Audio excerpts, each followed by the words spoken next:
Recap Buzzsaw. Rob Squared. First quick. game here. Yeah, real quick. We're That's going right. Thursday Night Football. Yep. From last Thursday. It was the Panthers at the Texans, right? Mm-hmm. Texans were +8. Over-under was 43. Final score was 24-49. I'm interested to hear. 24-9. Excuse me, 24. Yes. The Texans have scored 49 points this whole year. Oh. So, excuse me, yeah. 24-9. Trash. Yeah. Not a great game. Wasn't great. I liked it because I loved EJ more. Hell of a game. Hell of a game. Very good. That's right. Kind of looks like Stephon Diggs from last year. I don't know who said that, but some smart man once told me that. It wasn't me. I don't mean to jerk myself out too much, but so it was a boring game. There were some big fantasy takeaways though, including CMC getting hurt, doing CMC things. Yeah. Unfortunately, small again, small everything. And we mentioned this a couple weeks ago. We pleaded to Matt Ja Rule, just stop giving the man so many touches, dude. Yeah. And this had nothing really to do. It's hard to put the parallel from the touches to the injury. Yeah. But 30 touches a game, not good. Yeah. Not for a small man. And what do you know? Blew out his fucking hamstring. Ruled out within 2 minutes, 5 minutes of the hamstring injury. Well, okay, so to me, we're obviously in a couple leagues together, and one of the leagues we're in together, the CMC owner immediately started freaking out because by chance happened to have a few first overall picks in a row, so he had CMC in multiple places. Yeah. And to me, here's my thought on the CMC injury, and I'm curious to hear your thoughts, especially as someone that owns a lot of Chuba Hubbard. So much Chuba. To me, the reason he was ruled out was because at that time it was 7-0. They were about to go up 14-0. Yeah. If they hadn't got stopped at fourth and one, pretty much on the goal line, they were about to go up 14-0. I think he knew he was hurt with the hamstring, so they immediately said, "All right, you're our best player. Yes.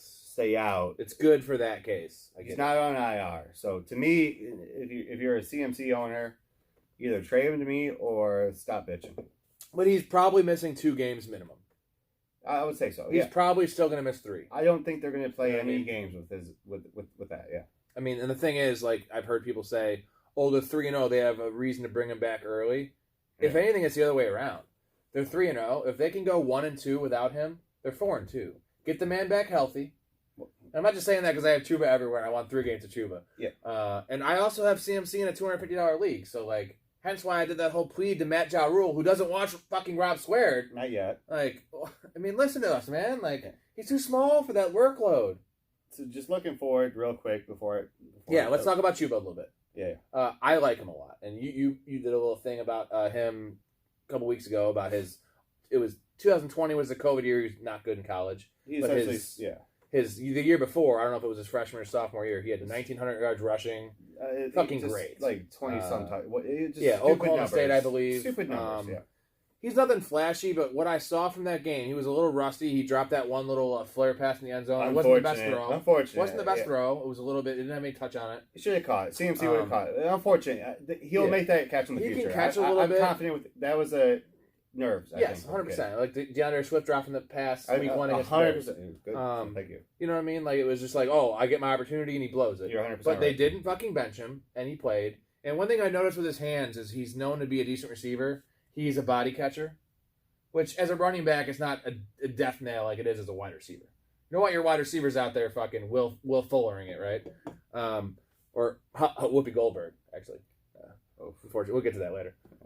But he's a running back. Touch his chest. They trust him in the passing game. And here's why I love Chuba is Royce Freeman actually looked okay. They signed him a couple weeks ago. But so Chuba played 40 snaps, and Royce Freeman played 11.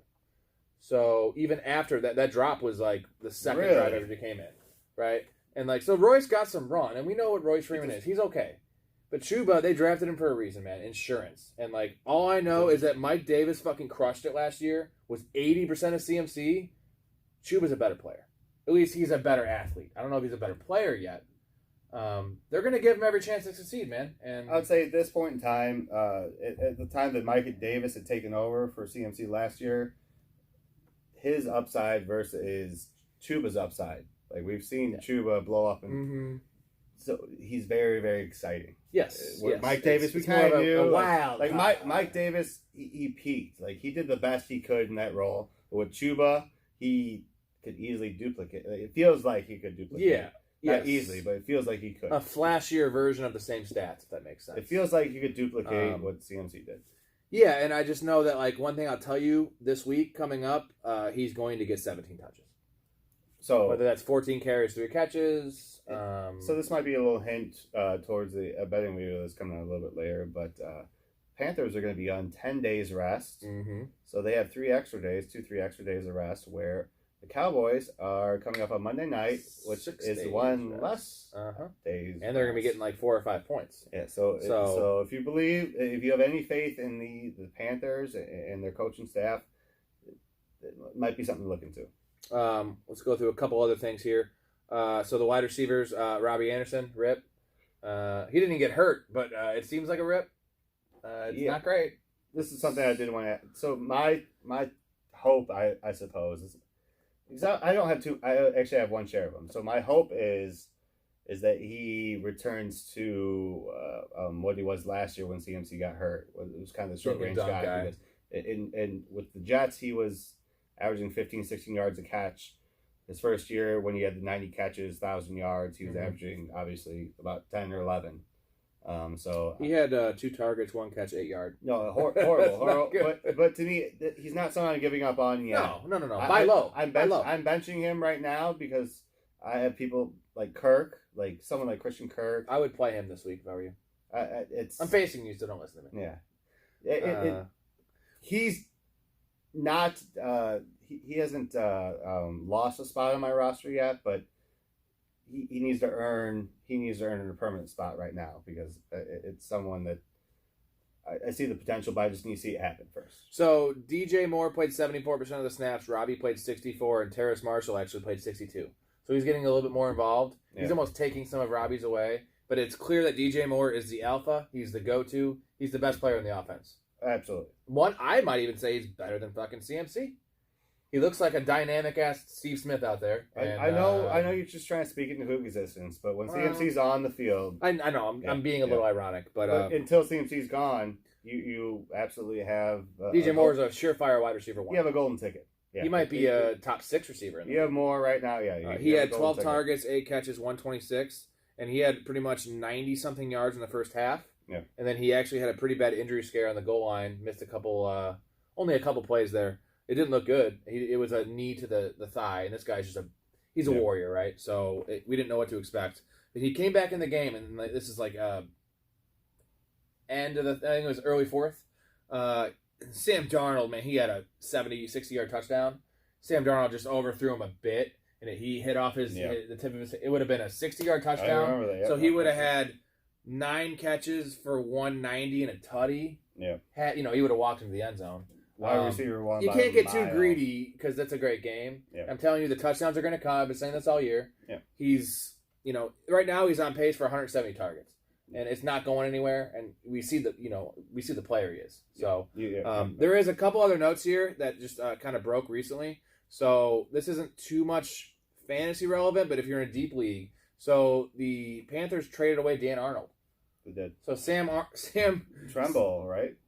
Yeah. So Sam Darnold to Dan Arnold didn't live very long, which this goes to the Jacksonville, what the fuck are they doing kind of thing. They traded away C.J. Henderson, who they drafted last year, 9th overall, quote unquote lottery pick if you had it in the NFL. Yeah. And they traded C.J. Henderson for Dan Arnold, and they got a 3rd round pick, but they're giving away a 5th round pick. So essentially, they traded for Dan Arnold in a 4th rounder and give up a top 9 pick. I don't know, apparently he's good enough corner to be drafted 9th overall last year. Yeah. What the fuck's going on here? And the reason the Panthers did this, by the way, is J.C. Horn, the guy they drafted this year, broke his foot. Out 3 to 4 months, probably out for the year. Good move for the Panthers. Non-contact is scary. But they just bought low on a fucking... So what I hear from that, good on the Panthers, right? On the trade. But here's what I hear. Think about it in the preseason. Remember the Tim Tebow hype? Uh-huh. So what is Urban Meyer looking for? A reliable tight end that he can rely on. And what did he just trade for? a tight end. Yeah. So my thinking is, of all the mess that's going on in Jacksonville, Urban Meyer's looking for something. He brought in the guy that he can trust the most. Is he gay because he wants a tight end? Sorry. It's tight shit. But anyway, point is, maybe look at Sam Darnold as something, maybe a fancy flyer. Dan Arnold, yeah. Yeah. Sorry, well, I have one thing. Why didn't they just trade for Zach Ertz? Like, wouldn't you rather just have Zach Ertz than Dan Arnold? Asking price. I don't think... No, dude, they're trying to give away Zach Ertz. Well, you could have got Zach Ertz for a 4th rounder. You'd have to trade away C.J. Henderson. Urban Meyer's obviously a man of his convictions. He's a fucking moron. He's a stubborn man that likes to do things. Like, if you didn't draft the guy, if it's not his guy, he's willing to get rid of him. Like, so Carlos Hyde, week 1, fucked everyone up. But the fact that, like, to me, he's desperate for Dan Arnold, big maybe? physical tight end. So the Tremble guy, he had a touchdown reverse, and then they also had he only had 1 catch. It was like 31 yards.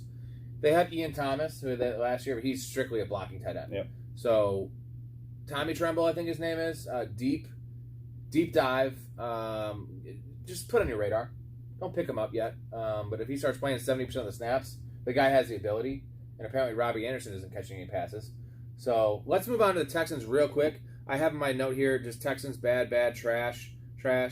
I want to talk about... Yeah, well, Brandon Cooks, we know, stardom. He's playing all the snaps. He's getting all the targets. What about the running back situation? A lot of people are probably concerned about that. Yeah, I would not play any of them. So, but who, if you had to choose one? Ingram. Okay. Ingram played 35%. David Johnson played 38%. And then Philip Lindsay played 16%. Yeah. And I feel like David Johnson played more because they were losing the whole game, and he's the 3rd down back. Yeah. Philip Lindsay just doesn't look good. I saw him get tackled on I don't know. We both like Philip Lindsay, and we think he's a competitive dude that is eventually, I feel like, going to be the starter there. Yeah. Or whatever that means. It's probably not. It's RB3 territory then. There's still such a... And those two guys are so injury prone, Mark Ingram and David Johnson. Yeah. Like, 1 or 2 are going to get hurt, or they should just get rid of them, because why do they have those guys? Like, they're just, well, you're rebuilding. Why are you playing 31-year-old running backs, dude? Yeah. And the thing is, like, if Philip Lindsay's your young guy, he's 28. Like, they don't have anyone younger. It's still confusing. The Texans are still very confusing to me. They're still such a wait. The and Jags see and the Texans. I had a trade offer. Someone offered me Brandon Cooks, and I was like, I can't. Like, I just, even though he's balling right now, it's still, for me, it's a wait and see type thing. Do you realize the Jags and Texans are in the same division? No, I'm just finding this out right now. No, I'm just saying, like, well, let's just add the Jets in that division and just, like, literally, like, banish it from the NFL. Yeah. But there was one point, a little, a wild card, if you will, Anthony Miller. We always like him as Bears fans. I don't know why we got rid of him. He's a feisty player. I liked him. You got trade for him. They need somebody, right? Because Nico Collins, who they drafted, is out for a little bit. I feel like Anthony Miller might step up. Because other than that, they're playing Chris Conley. He did step up. He did drop a pass that he shouldn't have, but Chris Conley's trash. Like, everyone's trash, and, you know, they're trash. But Anthony Miller, like, if something were to happen to Cooks. Yeah, Cooks. Anthony Miller would be the de facto number 1. Looks like which is probably worth wide receiver 4. I wouldn't say wide receiver 3. Wide receiver 4. You think Davis Mills has any chance of taking Tyrod Taylor's job? Yeah, because everyone takes Tyrod Taylor's job. Seems like you're right. He's the They took our job. Rob Square.